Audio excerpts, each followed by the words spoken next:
Well, the good news is it was certainly a team effort in Washington, D.C. to make some of the progress that we've seen so far.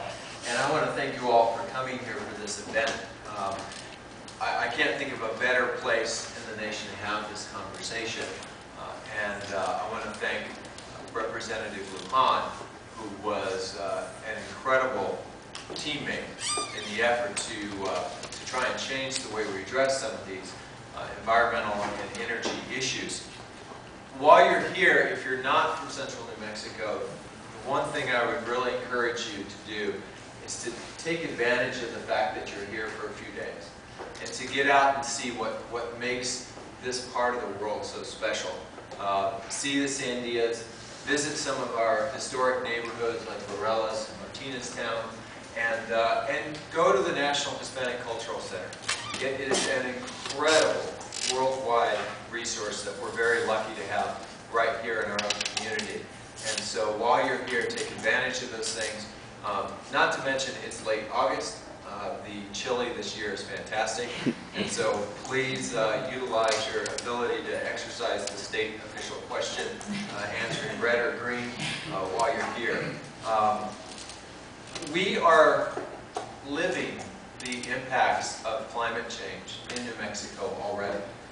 And traditional communities, Latino communities, are dealing with those impacts every day in a very real way, not in an abstract way, not in watching polar bears on the PBS. It's impacting people's lives here and now. Last week I was over in the East Mountains, and we were looking at, we were spending time on both the Cibola National Forest and in the land-grant communities like Chilili. And we had 3 enormous fires in the Manzanos last year. And fires can be a good thing for ponderosa pine forest, but these were not the kind of fires that we've seen in the past. One of them began on Thanksgiving. Thanksgiving is typically not in the middle of our fire season. And it burned into the crown, which is typically what you want to happen to maybe 10%, 20% at the most of the forest. And it burned downhill on the Manzano Mountains in the crown. I had people tell me who have been fighting fires for decades, I've never seen anything like that, much less in late November. And it was followed up by 2 other fires that have dramatically changed the situation in that area. When we look at the impact of climate change on New Mexico, not only is it impacting our forests, but when I was on the city council and I was chair of the Water Utility Authority, it's a consortium of county government officials and city government officials that manage the water supply for all of Bernalillo County. We started to see changes in behavior in how the snowpack that we all rely on here in New Mexico and have for thousands of years. Culture has relied on those snowpacks for our lifeblood, is really changing. Even when we get snows like we used to see back in the 70s and 80s, those snowpacks don't make it into our reservoirs like they used to. They literally, in many cases, instead of melting and flowing into the reservoirs, are evaporating directly from snow into the atmosphere, something they call sublimation. And people like Councilor Garduño and others who have to deal with the local impacts of water supply see those very real impacts of climate change and global warming on the very thing that impacts our ecology, our culture, our agriculture that goes back hundreds of thousands of years here, and our economic development. Almost nothing, none of our economic development, none of the jobs that we try to provide for our communities can happen without a clean and plentiful water supply, something that is very much at risk because of the impacts of climate change. Now, I used to be the resources trustee for the state of New Mexico. I was appointed by Governor Richardson. And one of the things I saw is the historical disproportionate impact of environmental issues on Hispanic and Latino communities. When I was dealing with sites around the state whether it was in the South Valley, where we had a history of industry and pollution related to that, of the railroads and some of the legacy that was left, creosote and the other things that were part of how the railroads were managed, to communities like Cebolleta out by Gorence, where they were dealing with the historical impact of uranium mining, and some of which, much of which had not been cleaned up. Too often times, it has been our Hispanic and Latino communities that have borne the brunt of many of those impacts, and in a very disproportionate way.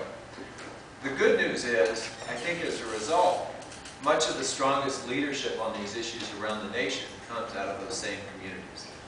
You see it with Congressman Martin and his leadership within the Congressional Hispanic Caucus on energy issues. You see it in the awareness. Latino communities get it. They care about our earth, our community, the environment, and they get the connection to jobs. And that is what is so important to so many communities that I talk to here in New Mexico. They see the opportunity in doing the right thing and how it's going to impact the children growing up right here in Albuquerque and in Bernalillo and in Placitas and all around us.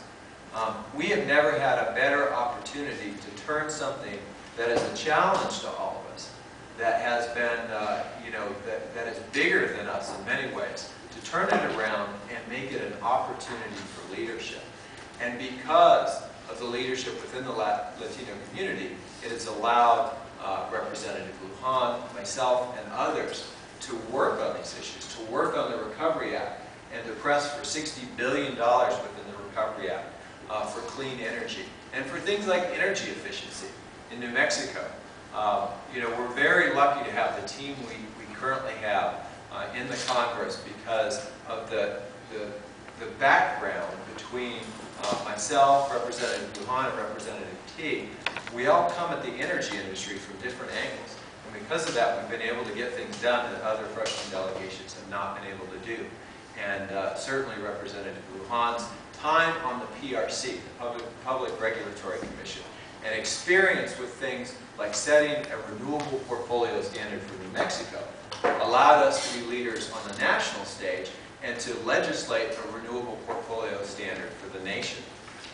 In addition, I worked on an amendment to say that the federal government should do even more, that we should have this renewable portfolio standard for the country, but the federal government can take it one step further and reach a rate of 25% by 2025. And in addition, we are working on legislation like the Clean Energy Promotion Act that will allow for much quicker development of renewable energy on our public lands in western states like New Mexico, without giving up on the fact that we need to plan for those, we need to protect our historical and archaeological and cultural sites, we need to protect our wildlife, that it's not an either jobs or the environment, that we can do both if we lead and we think about these things. All of these things are possible because of the leadership that you all are providing, that gives us the room to be able to stick our necks out on these things and do the right thing. And so I want to encourage you to keep it up. When you get close, my wife's uncle passed away a few years ago. He was a fighter pilot in Vietnam. And he used to tell his sister and his brother that you really know when things matter because of all the flack that you start to get. When you're flying in from a carrier and you're going across the ocean, it's not a big deal. But when things really start to hit the fan, that's when you're making a difference and when things are happening. And the reality is we're going to get a lot of flack in the next few years. And it's going to be because we're making a difference. It's going to be because we are changing things, and change is never easy. And there's going to be, worry, and there's going to be people who don't want change. But we owe it to our communities, and especially to the next generations, to not miss this opportunity to lead. If we don't lead, we will follow. Other nations in the world, when you look at how much China is investing in renewable energy today, they could leapfrog us on many of these things. And only if we stick our necks out and look out for the jobs right here in places like this and across the country in communities Southern California, New York, and New Jersey.